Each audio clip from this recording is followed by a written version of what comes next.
सोलापूर शहरातील लष्कर परिसरातील नळ बाजार चौकात आज सकाळी एक धक्कादायक घटना घडली होती। वाले कुटुंबातील 5 जण घरात बेशुद्ध अवस्थेत आढळून आल्याने परिसरात मोठी खळबळ उडाली आहे। ही घटना रविवारी सकाळी 11 वाजण्याच्या सुमारास उघडकीस आली। त्यांना लगेच शासकीय रुग्णालयात दाखल करण्यात आले होते।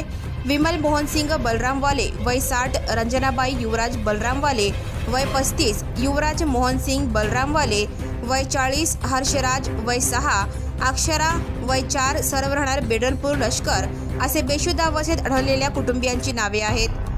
आता या घटनेत हर्षराज वय 6, अक्षरा वय 4 राहणार बेडरपूर लष्कर या दोन्ही लहान चिमुकल्यांचा मृत्यू झाल्याची माहिती समोर आली आहे।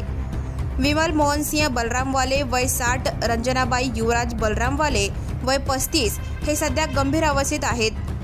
युवराज मोहनसिंग बलराम वाले वय 40 हे शुद्धीवर असल्याची माहिती मिळाली आहे। Subscribe now and press the bell icon. Never miss an update.